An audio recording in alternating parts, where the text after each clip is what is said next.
All right. Well, once again, here we go. What they say about loggers, patience is a virtue. So right now, it's been, again, I say again, it's been unseasonably warm out. It jumped up in the mid-60s today, or mid-October in the afternoon here. But it's, so keeping it cool down in here. We're about probably 6 feet below the actual surface of the ground where it's sitting at right now, and this ground down here is about 52 degrees. So the water at the base of the tub always stayed at about 52, and then I can easily chill it down more, as you see with those are milk jugs that are frozen. I got more in the freezer that has been rotating, and then just occasionally dumping a bunch of ice cubes in there as well to keep that down, to keep the lager temperature around 50, maybe a little bit less. But it took about 3 days for it now to kick in and start fermenting. Every ale I've done always started going within like probably the first 12 hours. So I was actually starting to become a little bit concerned. But all is well. It's pushing away. If it starts getting, I'm going to peel that blanket off here. Actually, I'm going to do it right now. It's just a t-shirt. I want to make sure that it's not, I might have to switch over to a blow tube. Ooh! Oh, no, that's pretty minimal foam. Like, here's my beer. So that I'm not going to switch over to a blow tube just yet. If I have to, I will. But I'll just leave this airlock on there right now. This is working pretty nice.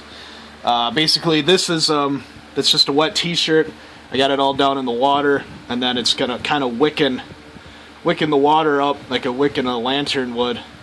Up around the top where the water isn't, where I can't really submerge it the way my tub is here. Eventually I'll just get a deeper tub. But what that's doing then is keeping that underwater, or keeping that cooler than the outside air, so it's not a different temperature. And then I just keep a little fan here rolling on it. That's a trick I learned in Afghanistan in the Marine Corps, where basically we wanted cold water. Where we had no refrigeration of any kind. So what we did was we just I put 2 socks over a water bottle, and then basically what we would do then, I had like a nice 2-liter water bottle that I had set up. I just called it sock water, but I mean, you don't actually drink the water that's on there. You fill your bottle up full of water, and then you soak the sock in water that's on the outside. Then you just hang it anywhere where the wind's blowing or where there's air moving, and then in the shade. And basically what you're doing is you're giving the bottle hypothermia, and it's just going to pull all the heat that's in there. It's just going to pull it right out. Within about half an hour, you'd have pretty cold water, depending how hard the wind was blowing. But yeah, it worked pretty well. Since it's just going to be down here for a long time, I figured, to keep the top half of that cold, that t-shirt's just going to keep soaking the water up and bringing it up to the top, and then this fan is going to keep blowing it and cooling it off. And actually, just with this doing this also, definitely noticeably dropped the temperature in the rest of the coal bin down here. Definitely a lot cooler in here than it was a few before I started doing this. So, yep, just been basically rotating ice chunks in and out. I got 3 other bottles that are freezing in the freezer right now. When those are frozen, I'll just rotate them in. Just keep that temp nice and low. But, yep, so we got our nice cold fermentation lager rolling. It's actually rolling pretty good. When I first checked it this morning, right now it's probably about 4:30, but this morning it was pushing a bubble out every 12 seconds. Now, let's see here.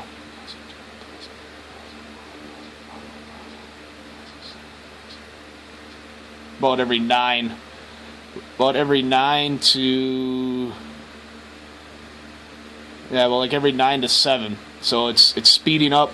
It's building up momentum. That foam was never there. Now it's starting to create foam. Yeah, it's just it's definitely rolling good. Actually, I'm going to be leaving it alone for a long period of time, and I won't be coming in here until probably tomorrow morning for sure. So I might actually pull that trap off and switch over to the blow tube over here. I just have it waiting to go, ready to rock, just to throw on there. But I'd rather not come down here and then find a mess if that thing really just starts reacting, because there is a lot of dry malt extract. I put 8 pounds of dry malt extract in that brew. So I mean, that's a lot for that yeast. And then 2 packets, so 2 billion yeast cells are going in there with a lot of food. So I don't want that to foam up and become a problem. So I actually probably just do that anyway. But yep, so we got the cold fermentation going. This is just a system I got to keep it cold, keep the temperature down to where lagering.